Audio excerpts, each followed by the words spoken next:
Assalamualaikum warahmatullahi wabarakatuh. Seluruh bangsa dan setanah air, jumpa lagi di channel Jagat Itu. Semoga dalam keadaan sehat, tak kurang satu apa, rahmat barokah, salam Allah curahkan untuk kita semuanya. Gus Mus dalam sebuah hal Gus Dur. Biasa beliau menyampaikan hal-hal yang sangat meneliti, hal-hal yang fakta terkait dengan riwayat perjalanan Gus Dur ya mencapai sebuah kesuksesan.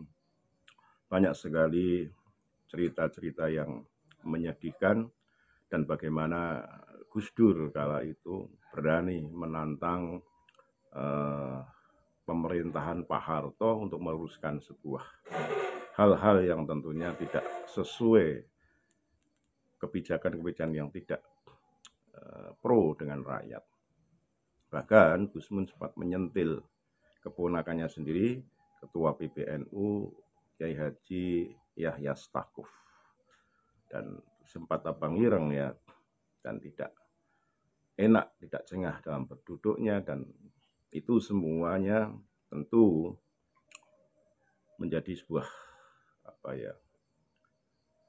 gambaran-gambaran bagaimana ke depan PBNU di bawah kepemimpinan Gus Yahya Stakuf ini apakah akan mengikuti jejak Kiai Haji Abdurrahman Wahid atau Gus Dur, atau justru akan melenceng dari Kitoh 1926 dan justru akan meninggalkan para senior-seniornya.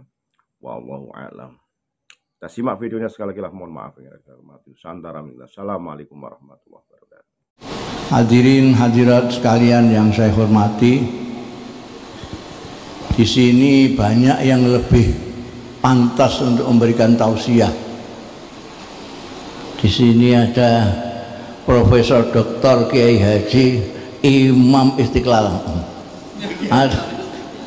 ada Kiai Husain, Kiai pembela perempuan, ada Kiai Abdul Hakim, ada Menteri Agama yang sudah pensiun, dan banyak sekali. Ini ada Gus Yasin, ada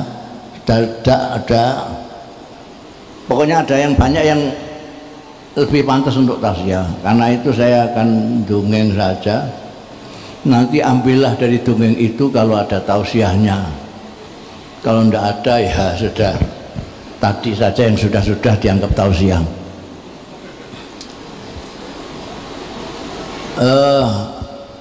Ini cerita dari pelaku sejarah. Saya pelaku sejarah. Jadi nanti Pak Sekjen catat semua ini untuk didokumentasikan ya. Depan saya ini sangat penting. Ini penting. Jadi saya mulai yang awal sekali. Saya berapa list? Saya dikasih waktu berapa menit? Nanti subuh katanya. Wah ini bagus kalau sampai subuh. Saya mulai dari awal sekali.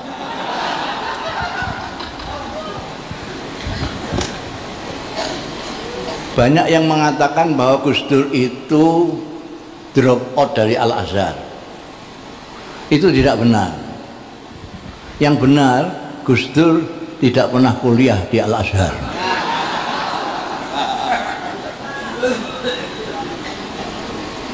Jadi Gus Dur lebih dulu datang sebelum saya, tapi beliau entah sibuk apa, pokoknya sibuk lah, sehingga tidak sempat untuk daftar kuliah. Ketika saya daftar kuliah, beliau tanya sama saya nggak tahu Gus Dur itu begitu ketemu saya langsung akrab. Sampai ketika saya daftar kuliah, beliau tanya, kamu sudah daftar kuliah? Sudah. Di mana? Ini yang baru ini. Saya memang memilih yang baru dibuka, karena datang saya itu sudah ngepas. Kalau saya masuk kuliah yang biasa itu, saya langsung ujian. Sehingga saya milih yang baru, yang masih 4 bulan akan ujian. Lagi pula mata pelajarannya itu saya akrab semua. Karena saya tidak pernah sekolah kayak orang-orang lain ini. Saya dan intelek kendilet betul. Dari orang pondokan sama sekali tidak pernah sekolah belas kecuali SL. Itu saja ijazah hilang. Jadi saya tidak punya ijazah. Kelas 1 sanawiyah drop out. Jadi saya di pesantren Lirboyo, pesantren Krapyak, pesantren ayah saya sendiri di situ. Jadi saya milih yang kira-kira mata pelajarannya itu aku pernah dengar itu, tauhid, Quran, tafsir, hadis. Tak pilih yang begitu, karena saya kalau yang lain-lain kan ada biologi, ada bahasa Inggris, yang saya nggak mudeng apa itu, nggak pernah sekolah. Saya milih itu. Lah Gus Dur tanya, "Sampean di mana?" Saya di Al-Qismul Ali, ini yang baru dibuka ya. Ya sudah saya ikut tanpa tanya kenapa saya di situ. Terus saya ikut gitu aja. Ikutlah daftar. Begitu mulai masuk kuliah, beliau lihat mata pelajarannya. Loh ini kan mata pelajaran yang diajarkan di pesantren-pesantren itu loh. Lah saya memang milih itu. Wah, ngantek-ngantek umur gitu. Terus dia tidak jadi. Terus dia daftar ke Fakultas Adab di Irak. Jadi dia memang tidak pernah kuliah di Azhar, bukan kok drop out. Gitu ya, ini melempangkan yang tidak benar itu. Kemudian beliau ke Irak, saya melanjutkan di situ. Ternyata lulusnya dulu beliau. Gus Dur lulus, saya belum. Karena saya masih punya utang pelajaran satu. Beliau lulus terus pergi ke Belanda. Dari Belanda kirim surat sama saya 12 lembar. Ini Nisa pernah membaca itu. Tak tunjukkan, masih saya simpan. Antara lain dia mengatakan dalam surat itu, kamu kalau sudah selesai cari utangan, terus nyusul saya. Cari utangan terus nyusul saya di belakang. Saya dapat kerjaan gajinya besar sekali. Sampean juga sudah saya carikan pekerjaan yang gajinya juga besar. Belakangan ini kawan saya yang di Belanda yang disuruh carikan kerjaan beliau ini cerita sama saya, Gus Dur waktu itu datang itu, saya mau dicarikan pekerjaan yang bayarannya besar. Wah Gus, kalau pekerjaan yang gajinya besar di sini itu, yang tenaganya besar, itu kasar sekali. Nggak apa-apa, pokoknya gajinya besar. Terus dicarikan dapat pekerjaan ngepel kapal induk. Ya memang berat sekali. Kata kawan saya itu kalau jam 5 itu pulang itu Gus Dur, oli tok itu. Demi untuk dapat. Lah sampean sudah saya suratnya kepada saya, dan sampean sudah saya carikan pekerjaan yang gajinya juga besar, meskipun tidak sebesar gaji saya, tapi besar juga. Yang saya sesuaikan dengan keahlian sampean, yaitu bagian nggawe reklame, gambar-gambar reklame itu. Karena dia tahu saya suka gambar-gambar itu, digalek menggawe. Itu rapi suratnya itu. Nanti sekian bulan gaji kita berdua sudah bisa kita belikan mobil second. Nanti kita pulang lewat darat setelah sekian bulan memakai mobil second itu. Kawan-kawan yang akan kita lalui sudah saya hubungi semua, saya sudah surati semua. Tanggal sekian start, nanti sampai Sumatera sekian, nanti kita putar-putar Sumatera dulu ke kawan-kawan, terus baru pulang. Di dalam perjalanan itu nanti kita bisa berbicara banyak tentang NU, bagaimana bisa bermanfaat penuh untuk Indonesia. Itu kalimatnya itu, NU itu bukan tujuan.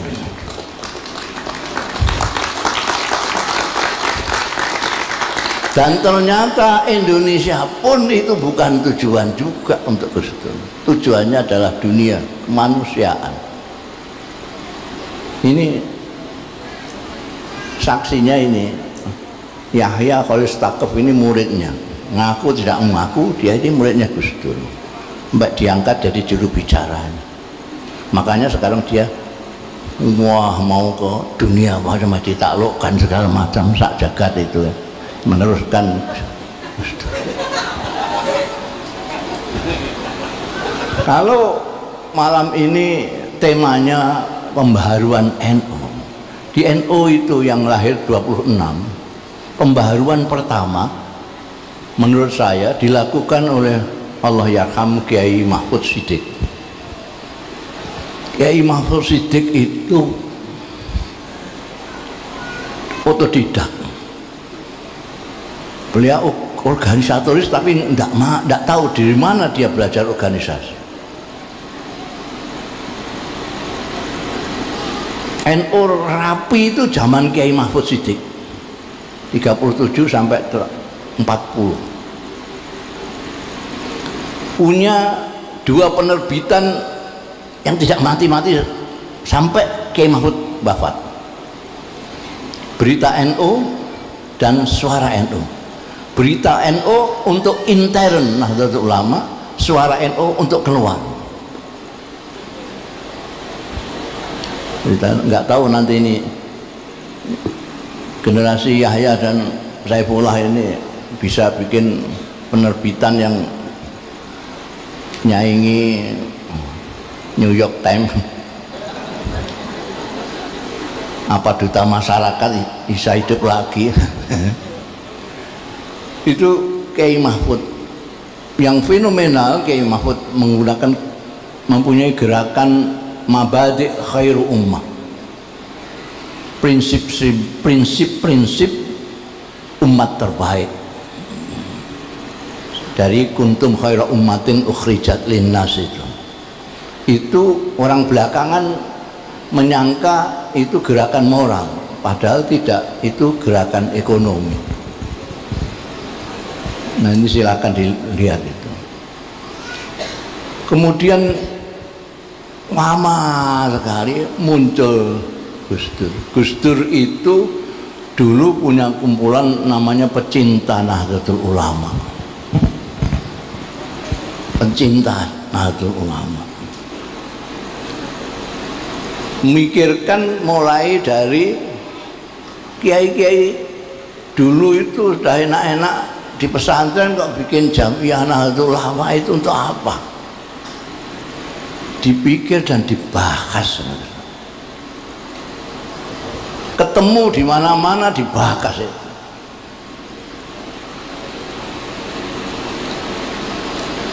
Sampai kalau tadi ada diceritakan tentang apa namanya khitoh kembali ke tahun 26, itu sebetulnya bukan kembali ke 26, ya khitoh Nahdlatul Ulama. Kalau kembali ke 26 itu NU waktu jadi partai Pak Idham itu tahun 74 itu ada Kombes NU ketika Pak Harto membonsai NU menjadi satu dengan P3, lalu Kombes mengeluarkan itu tadi, kembali ke khitoh 26. Artinya biar yang dibonsai itu hanya politiknya saja, pendidikannya dan lain sebagainya masih tetap seperti khitoh 26. Tapi kalau yang khitoh Nahdlatul Ulama, putusan Munas kemudian dikukuhkan dalam Muktamar Nahdlatul Ulama Situbondo, itu konsepnya diawali dari pecinta NU. Ada grup 24 grup 24 ini menunjuk tim 7. Tim 7 ini ketuanya Gus Dur. Ini yang kemudian membuat draft tentang Khittah Nahdlatul Ulama dan program-program kegiatan Nahdlatul Ulama. Dan itu di Munas Situbondo disepakati, di muktamar dikukuhkan lagi. Seperti yang dikatakan Ketua Nahdlatul Ulama tadi, Kiai Yahya Khalil, di muktamar Situbondo Gus Dur bukan sengaja, bukan apa namanya kebetulan, Gus Dur memang didorong oleh semua orang untuk menjadi ketua pada waktu itu, untuk membuka wawasan Nahdlatul Ulama.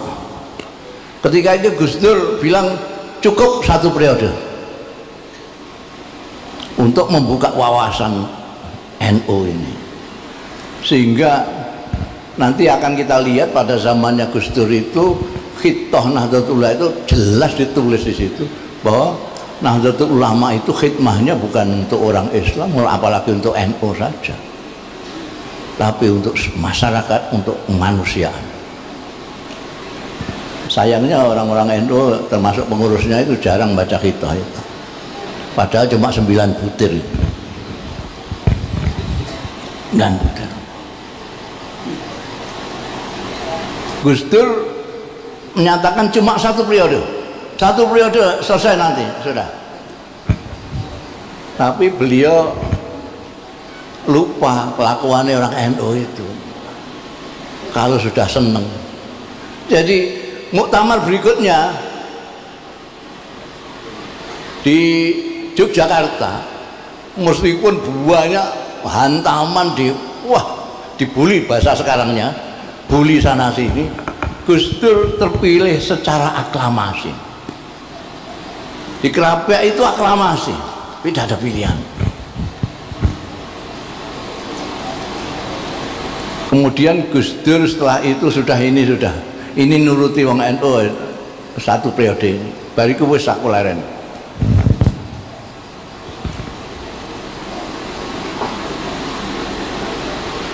Maunya sudah selesai Gus Dur itu. Tapi paman saya, Allah yarham, Kiai Misbah Mustafa, yang karangannya banyak termasuk tafsir dan segala macam, itu dulu pengkritik Gus Dur yang paling hebat. Soal bank, soal apa itu nulis tidak karu-karuan. Pokoknya ngeritik beletnya Gus Dur. Kiai Misbah orangnya apa, terus terang itu langsung aja. Ketika mendengar Gus Dur mau berhenti, Kiai Misbah datang ke rumah Keleteh itu. Aku krungu Gus Dur mundur. Saya dengar Gus Dur katanya mau mundur. Nggih. Aduh, jangan boleh mundur, terus saja. Ini saya bilang, jenengan ini ngeritik, apa sing dilakoni Gus Dur jenengan kritik kok saniki ajeng mundur mboten anu. Goblok kowe. Perbedaan pendapat itu fitri, kowe itu bodoh. Lho kemudian Abdurrahman gak terima ben jawab ini. Itu aturannya wong berbeda pendapat, diskusi. Kok terus mangkel-mangkelan ora nyalon, barang ngono iku apa? Ini kata paman saya. saiki iki genting. Itu nggak tahu gentingnya apa, saya nggak tahu. Iki sing dibutuhno saiki iki wong sing kaya Abdurrahman iki. Sing ngalim tur pinter. Ngalim pinter tur berani. Ngalim tur berani. Alim wasaja. Nek ngalim tok ora wani jereh. Iki engko ora iso apa-apa. Gak ono gunane iki engko. Iki engko ning ngarep.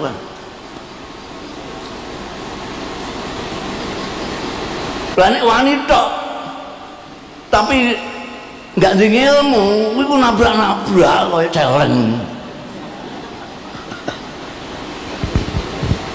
Terus kandhane. Lanjutan ya, aku tan Jakarta nemoni. Sampai ke Jakarta. Ternyata menghadapi Cipasung itu memang kondisinya luar biasa. Pak Harto itu udah kepengen menguasani NU dengan cara membonsai di P3 tidak kasil. Yang dirah Gus Dur. Kok Gus Dur nggak berani? Ya sudah, habis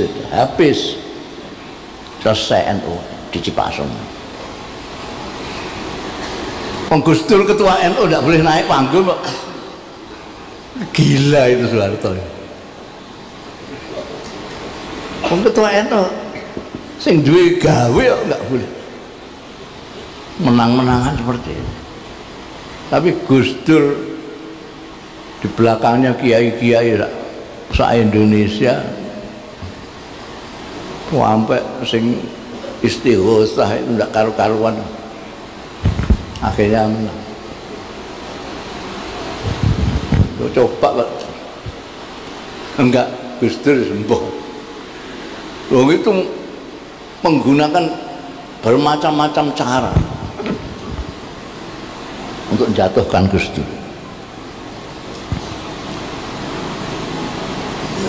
Dan kemudian ternyata Gus Dur berhasil menyelamatkan NU, meskipun habis itu masih tetap enek ontran-ontran yang tidak berarti, karena NU ini memang didirikan oleh orang-orang yang mukhlis, ya orang-orang yang ikhlas, yang tidak punya pamrih apa-apa. Jadi hati-hati kalau dengan NU, wani-wani sekualat, enang kualat. Umpamane wis wani NU, wani Gus Dur, wis kualate double-double. Sampai ada kiai yang nyateti iki lho sing kualat-kualat iki. Sampai kalau mau daftarnya nanya Gus Yasin, ini Gus Yasin punya catatan. Orang-orang yang kuat, jadi jangan.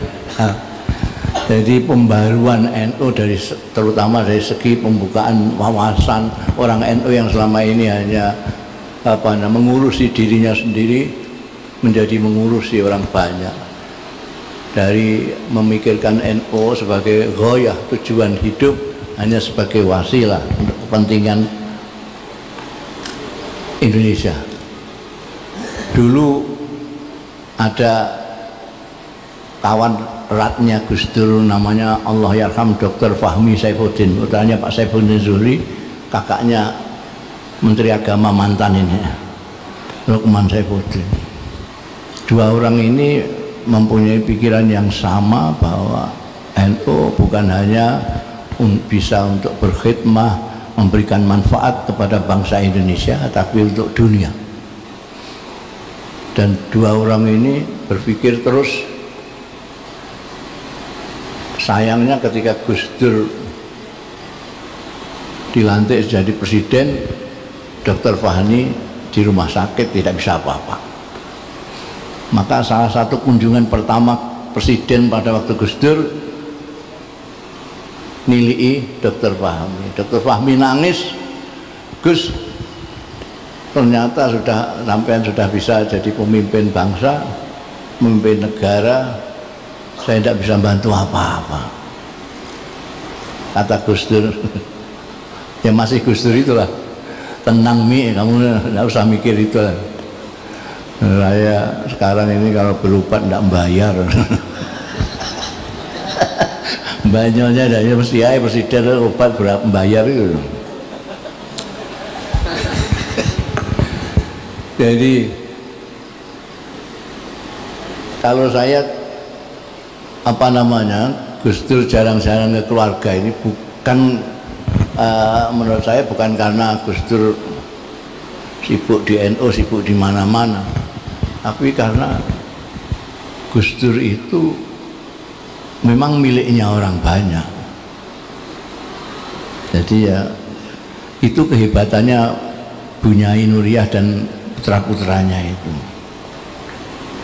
Beliau itu sadar betul bahwa Gus Dur itu punyanya orang banyak.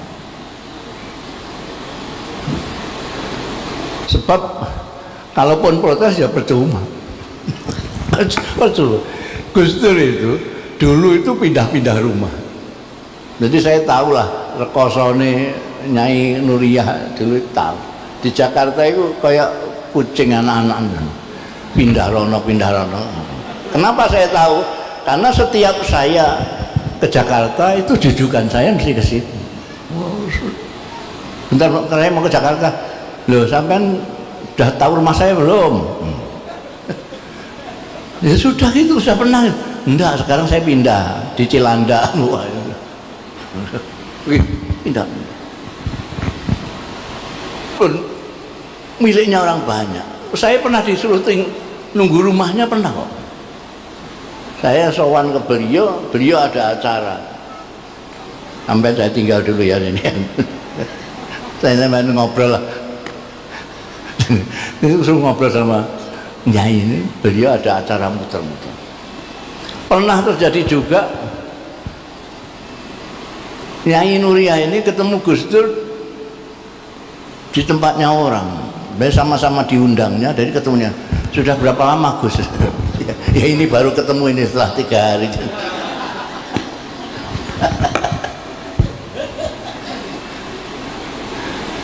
Itu Gus Dur miliknya orang banyak, dan miliknya Gusti Allah Ta'ala.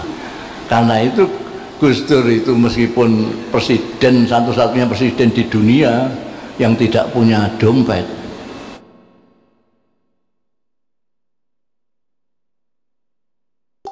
Shopee 99 Super Shopping Day bersama Hearts to Hearts 25 Agustus hingga 9 September.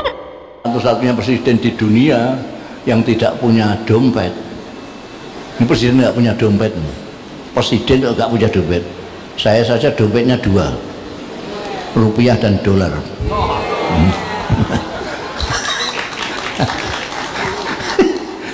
Gus Dur presiden nggak punya dompet. Ini tuku bakso utang anaknya. Anaknya itu Lisa. Saya tahu sampai Gus Dur itu pernah saya sampai itu itu kan dahulunya Kanjeng Nabi itu kan semua itu punya hak.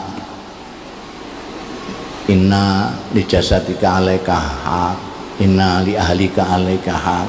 Ini keluarga sampean tinggal. Loh, sampai nanti saksikan sendirilah. Meskipun saya jarang-jarang ketemu keluarga, tapi kualitasnya, dia begitu. Dia selalu bisa menjawab itu. Dia semua aku tak delok kualitasnya kayak apa. Memang luar biasa, luar biasa. Dengan putra-putranya itu, tidak pernah kok putranya begini terus dilarang-larang, nggak pernah. Asal bisa menjelaskan, kowe kok ngene apa nak? Tujuanmu apa? Kalau bisa menjelaskan, ya. Tidak pernah nek urusannya di luar terus digawa ning omah, ya mumet kabeh wong sak omah. Pengurusane semono akeh. Ini ya, Gus Dur itu. Jadi seperti hanya ketua NU tadi yang yakin bahwa Gus Dur itu wali dengan alasannya sendiri. Alasan pribadi dan sosiologi tadi. Karena kalau saya tidak pakai alasan. La ya'riful wali illal wali.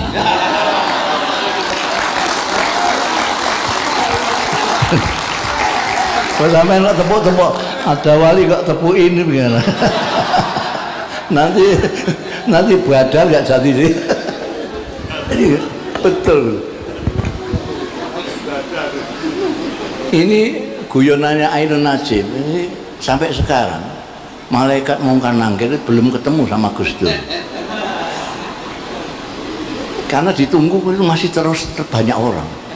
Jadi mungkar nangkir itu kan nanya itu setelah pada pergi semua.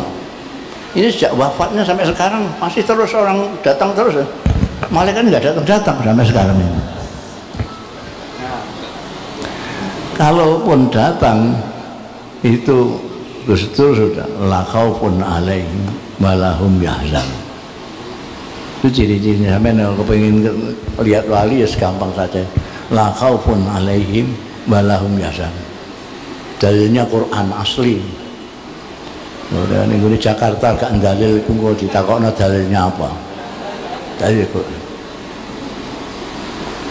Dalilnya Quran. Gus Dur itu la khaufun alaihim wa la yahzan. Itu ciri-cirinya wali, orang tidak bisa ditaklukkan oleh ketakutan dan tidak pernah susah. Kok sampean mikirno Gus Dur seperti itu, wah susahmu mbah kaya apa? Mikir keluarga, mikir itu, mikir dunia. Gus Dur tidak pernah susah. Saya kira itu ada tausiahnya apa enggak tadi itu? Jadi sampai ambil dari sana itu. Jadi tausiahnya adalah kalau kita mengaku menyintai Gus Dur, kita harus berusaha semampu kita untuk meneladani semampu kita. Mampunya apa? Ada yang mampunya jadi kere, mampunya zuhud. Ini rada berat, ini yang kelasnya Kiai Husain. Kelasnya Kiai Husain itu yang zuhud itu. Jujur, udah gampang-gampangan aja, jujur, berani, ya, tanggung jawab, welas asih. Tadi dibacakan oleh tadi mukriknya tadi, itu yang menjadi pegangan kiai-kiai NU sampai Gus Dur. Laqad ja'akum rasulun min anfusikum azizun 'alaihi ma anittum harisun 'alaikum bil mu'minina raufur rahim. Itu pegangannya kiai-kiai menyontoh Kanjeng Nabi Muhammad sallallahu alaihi wasallam. Kanjeng Nabi Muhammad sallallahu alaihi wasallam itu diberikan oleh Allah sendiri dalam ayat ini bahwa beliau azizun alaihi ma'anitum. Nabi Muhammad sallallahu alaihi wasallam itu tidak tahan melihat penderitaan umatnya. Azizun alaihi ma'anitum. Berat terasa baginya kalau menurut terjemahannya Kementerian Agama, berat terasa bagi Kanjeng Rasul penderitaan umatnya. Kalau saya menerjemahkannya, Kanjeng Nabi Muhammad itu tidak tahan melihat penderitaan umatnya. Azizun alaihi ma'anitum harisun alaikum, penuh perhatian terhadap umatnya, penuh perhatian kepada umat. Jangan sampai ada umatnya yang tersesat, jangan sampai ada yang menderita. Dan Aisyah bil mu'minina raufur rahim. Itu yang akan ditiru oleh kiai-kiai. Karena itu saya mempunyai definisi sendiri. Kiai-kiai NU itu alladzina yanzuruna ilal ummah bi ainir rahmah. Kiai-kiai NU itu adalah kiai-kiai yang melihat umat dengan mata kasih sayang. Jika melihat orang tidak tahu diberitahu, lihat orang bodoh dikasih pengajian, lihat orang yang ya kayak Gus Dur lah contoh yang paling jelas. Mudah-mudahan ini bisa menjadi fatwa ya, bermanfaat untuk diri saya dan Anda sekalian. Saya kira cukup, Nyai. Wallahu yuwaffiquna ila ma fi khairul Islam wal muslimin, khairun nahdlatul ulama wa nahdin, wa khairu Indonesia wa Indonesiin. Astaghfirullahaladzim li wa lakum wal afu minkum. Wassalamualaikum warahmatullahi wabarakatuh.